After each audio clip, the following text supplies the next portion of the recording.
Many young men are under the impression that manhood is elevating themselves with their mouths void of anything behind it. And you couldn't be more wrong. They confuse the idea of peacocking, which is, I believe, is quite a masculine trait. People think that if you're truly secure, you don't want a nice car, you don't want a fancy watch. I disagree. I think since the beginning of human time, men have always peacocked. We've always shown our value with material things. It doesn't matter if we went to war and killed the enemy and took a feather from the enemy and put it in our hat. Doesn't matter if we chopped our enemy's heads off. Doesn't matter if we took a piece of gold and wore it around our neck that we stole from some village we raided. We've always been peacocking to a degree. We've always been showing the world that we're valuable and that we're successful and that we've done something important. And peacocking is very important.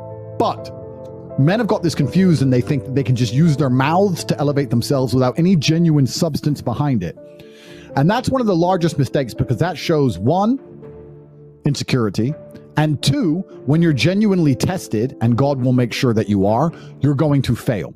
So it's very important you're not the kind of person who thinks, I understand I need to elevate myself as a man. I understand I need to be high status.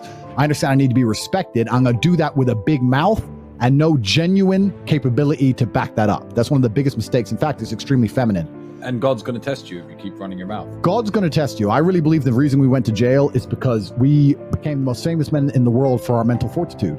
And if you're going to be called the top G, and we're going to be the Tate brothers, and we're going to be known for our mental fortitude, God is going to test our mental fortitude by throwing us in a Romanian dungeon surrounded with cockroaches. There's no way you can become the top G of the planet. There's no way you can become the most famous brothers on earth and be respected for your mental fortitude and all the things you teach, and God not test you. Because there are people out in the world who preach mental fortitude, etc., who break down whenever anything difficult happens to them. Absolutely. And God is always watching. So it's very important you're not just somebody with a big mouth.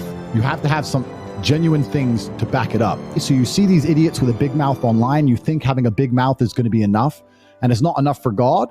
It's not enough for the reality of the world, because if you walk around with a big enough mouth, eventually you're going to get checked, you get the shit kicked out of you. Yep. And it's also not enough for females.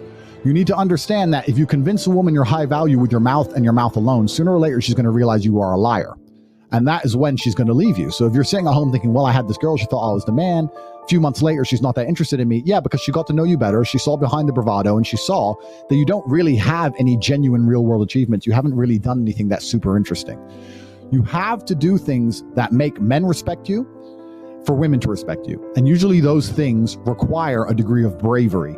Men have always been respected for our bravery. We did the brave thing, and it is the brave thing on the other side of fear, which is going to build your character and build your internal self-belief, but it's also going to build a magic inside of you that a woman can see when she looks inside of your eyes. It's also going to build a magic inside of you that people can see when they look in your eyes. When people look in my eyes, they know I've been brave, and they know I'll be brave again, and they don't want to test my bravery because they know it exists, and they know it's been tested, they know it is real. So this is very important. People confuse this and say, oh yeah, confident men don't talk, confident men don't brag. And they're saying that because a lot of people who are bragging have nothing to back it up. Once again, I slightly disagree. If you have enough to back it up, you are allowed to brag. But you have to make sure there are real world achievements and you're not living in any kind of delusion. Absolutely everything as a man is your responsibility. It's your responsibility to become your best and brightest version of yourself. And you're not going to do that simply by talking it into existence. You need to live it into existence. You need to go out there and do things which are genuinely difficult, genuinely stressful, which are genuinely scary, so you can become the man you want to be.